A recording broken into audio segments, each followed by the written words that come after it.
නාම තැන් වලින් ඊටාම ඉහළ තැනක් තමයි ශ්‍රී පාද අඩවිය. එහෙමයි ස්වාමීන් වහන්සේ. මොකද මෙතෙක් විශ්ව ධාතුවේ පහළ වෙච්ච සියලුම සම්මා සම්බුදුරජාණන් වහන්සේලා වැඩම කරපු තැන. එහෙමයි.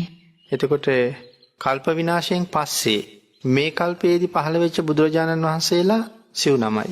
එහෙමයි. කකුසඳ, කොණාගම, ආශ්‍යප, ගෞතම කියන සම්මා සම්බුදුරජාණන් වහන්සේලා.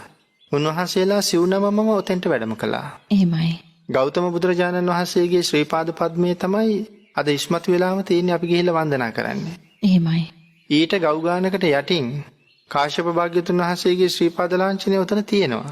එහෙමයි. ඊට ගෞගානකට යටින් කොණාගම භාග්‍යතුන් වහන්සේගේ ශ්‍රී පාද සලකුණක් තියෙනවා. එහෙමයි ස්වාමීන් වහන්සේ. ඊට වඩා බොහොම යටින් කකුසඳ භාග්‍යතුන් වහන්සේගේ ශ්‍රී පාද පද්මයත් උතන තියෙනවා. අනිත් එක තමයි ශ්‍රී පාදය කියලා කියන්නේ හරියට ලංකාවේ කේන්ද්‍රස්ථානය කියලා කිව්වොත් මං හිතනවා වැරදි නෑ කියලා. එහෙමයි ස්වාමීන් වහන්සේ. යම් කෙනෙක් මහා සමුද්‍රය හරහා ලංකාවට ළඟා වෙනවා නම් හතර පැත්තෙන් කොයි පැත්තට ආවත් මහා මුහුදට ශ්‍රී පාදේ පේනවා. එහෙමයි. ලංකාවෙත් බොහෝ ප්‍රදේශවලට ශ්‍රී පාදේ පේනවා. උදේ පාන්දරට සැලකිල්ලෙන් බැලුවොත් දකින්න පුළුවන්. එහෙමයි. ගම්පහ ප්‍රදේශයේ ඉඳලා බැලුවත් උදේ පාන්දරට ශ්‍රී පාදේ පේනවා. ඉතින් ලංකාව වටේම කොහෙන් බැලුවත් ශ්‍රී පාදේ බොහොම දුර වුණාට ඈතින් පේනවා. රටටම දිස් වෙනවා කියලා කියන්නේ ඒක රටේ කේන්ද්‍රස්ථානයේ වගේ. එහෙමයි ස්වාමීන් වහන්සේ. මොනතරම් වටිනාකම් සහිතද කියලා සඳහන් කිරුවොත් මම මේ විදිහට සම්මා සම්බුදුරජාණන් වහන්සේලා සියලු දෙනා වහන්සේලාම පහළ වෙන්නේ ජම්බුද්දීපේ. එහෙමයි. එදාට නම වෙනස් වෙනවා. නම වෙනස් වුණාට භූමිය ඒකයි. අපේ භාග්‍යතුන් වහන්සේ පහළ වුණ කාලේ තමයි ජම්බුද්දීප. ජම්බුද්දීපය කියලා කියන්නේ හිමාලයේ මුදුනේ තියෙන විශාල ජම්බු ගහක් නිසා. ඒ නිසායි ජම්බුද්දීපේ බවට පත් වෙන්නේ. අතු පහක් තියෙන බව තමයි සඳහන් කරන්නේ. ඒක අද හිමාලයේ තරණය කරන කෙනෙකුට දකින්න ලැබෙන්නේ නැති ජම්බු ගහක්. හේතුව තමයි හැබැයි හිමාලයේ අද තරණය කරන කාටවත් දකින්න ලැබෙන්නේ නැති නිසා. හැබැයි හිමාලයේ දකින්න පුළුවන්කම තියෙන අභිඥාලාභීන්ට විතරයි. ආන්ගේ අභිඥාලාභීන්ට දර්ශනය වෙන කොටසේ තමයි මේ ජම්බු ගහ තියෙන්නේ. එහෙමයි. සඳහන් කරනවා ඒක අත්තක් යොදුන් 50ක් කියලා. අතු පහයි තියෙන්නේ. ඒක අත්තක් යොදුන් 50ක් දිගයි කියලා සඳහන් කරන්නේ. අපි කලිනුත් මේ යොදුන ගැන ටිකක් කතා කළා. අද සාමාන්‍යයෙන් ජනප්‍රවාදයේ කතා කරන හැටියට කල්පනා කරුවොත් යොදුනක් කියලා කියන්නේ 70ක්ම 16ක්. එහෙමයි. යොදුන් 50ක් වුණොත් විශාල ප්‍රමාණයක්. සතපුම් 100 ගාණක්. එහෙමයි ඒක ස්වාමීන් අත්ත. වහන්සේ. ඉතින් ඒ වගේ අතු පහක් තියෙනවා. එතකොට මේ ජම්බුද්දීපේ නැත්තම් ඉන්දියාව කියන මේ රට ජම්බුද්දීපේ කියලා කියන්නේ ඉන්දියාවටම නෙමෙයි. ජම්බුද්දීපේ ඊට වඩා විශාලයි. මේ ජම්බුද්දීපේ පුරා ගලා බහින ප්‍රධාන ගංගාවල් විශේෂයෙන් ඉන්දියාව හරහා ගලන ප්‍රධාන ගංගා පහක් තියෙනවා. පංච මහා ගංගා ඒවා මහා ගංගා. එහෙමයි.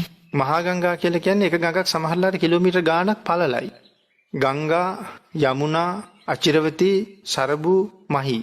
දැන් ගංගා ගඟ අදත් වන්දනාව යන කෙනෙක් ගියොත් මං හිතන්නේ පාලම තියෙනවා කිලෝමීටර් 7කට ආසන්නයි. එහෙමයි ගඟ හරහා තියෙන පාලම. ඒ නිසා මහා ගංගා. ඒකට ලංකාවේ මහා ගංගා නැහැ. ඒ වුණාට ලංකාවේ ප්‍රධාන ගංගා හතරක් තියෙනවා. මහවැලි, කැලණි, කළු, වලවි. මේ ගංගා හතරම ගලන්න පටන් ගන්නෙ සමනල අඩවියේ ඉඳලා. එහෙමයි. එතකොට අර මහා ගංගා පහම ගලන්න පටන් ගන්නේ ජම්බුද්දීපේ මේ හිමාලයේ ඉඳලා. මේ ජම්බු ගහ ආශ්‍රයෙන් තමයි මේ ගංගා පහම පැන නගින්නේ. එහෙමයි. ඉතින් ඒ නිසා ඒක හරි විචිත්‍ර කතාවක්. මොකද මේකේ ලෝකේ තියෙන රත්තරන් ගැනත් කතා කරන්න පුළුවන් එතකොට. ලෝකේ රත්තරන් වර්ගත් 4ක් තියෙනවා.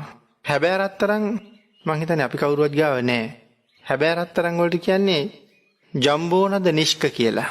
එහෙමයි. හැබෑ රත්තරන් තියෙන්නේ සාගරේ. අපි ගාව තියෙන රත්තරනුත් සාගරයෙන් ගත්තේ වුණා නම් හැබෑ රත්තරන්. එහෙම නැත්නම් ඒක හැබෑම රත්තරන් නෙමෙයි. පර්වතවල හැදෙන රත්තරන් තියෙනවා කාංචන කියලා. කාංචන කියන්නේ පර්වතවල හැදෙන රත්තරන්. හටක කියලා රත්තරන් වර්ගයක් තියෙනවා. සඳහන් කරන්නේ කූඹි විසින් එකතු කරන ලද රත්තරන් කියලා. එහෙමයි. කොයි වගේ හේතුවක් නිසා එහෙම සඳහන් කරලා තියෙනවද දන්නේ නැහැ. එතකොට මේ සාගරේ හැදෙන රත්තරන් එතකොට සාගරයට කොහෙද රත්තරන් කියලා කෙනෙකුට අහන්න පුළුවන්. සාගරයට රත්තරන් ලැබෙනවා කියලා කියන්නේ මේ ජම්බු ගහේ හැදෙන ගෙඩියක් කල ගෙඩියක් වගේ ලොකුයි කියලා සඳහන් කරනවා. එහෙමයි. එතකොට ඇතුළට මීපැණි පිරෝලා වගේ රසයි කියලා සඳහන් කරනවා. මේ ජම්බු ගෙඩි ඉදිලා වැටුනහම මේ ගංගා පහම පටන් ගන්න ජම්බු ගහ ආශ්‍රයෙන්. එතකොට ඒක විචිත්‍ර කතාවක් කිව්ව මම ඒකයි ඉහළ තියෙන අහස් ගංගාවකින් තමයි ඊට පස්සේ මෙතෙන්ට ජලය ලැබෙන්නේ. ඒ ජලයෙන් තමයි මේ ගංගා පහ පටන් ගන්නෙ. ඉතින් එතකොට මේ ජම්බු ගෙඩි මේ ගම් යූරේ වැටිලා පැලවෙනවා. ඒ පැලවෙනකොට ඒ පැල රත්තරන් අංකුර කියලායි සඳහන් කරන්නේ. එහෙමයි. ඒ පැල සෝදගෙන ගංගාවල් දිගේ මහා සාගරයට යනවා. එහෙම ගිහිල්ලා සාගරයේ එකතු වෙලා තමයි මේ රත්තරන් හැදිලා තියෙන්නේ. අදත් මේ රත්තරන් ලෝකේ තියෙනවා. එහෙමයි. විශේෂයෙන් සඳහන් කරනවා ඉන්දියාව කියන රටේ මේ හැබෑම රත්තරන් තාමත් තියෙනවා කියලා. ලෝකයේ විශේෂිත පුද්ගලයන්ට අති විශේෂ මිලකට විකිණෙනවා කියලා සඳහන් කරනවා.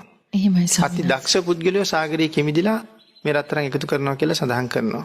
එතකොට අපි අහනවා බුදුරජාණන් වහන්සේ රත්තරන් පාටයි කියලා.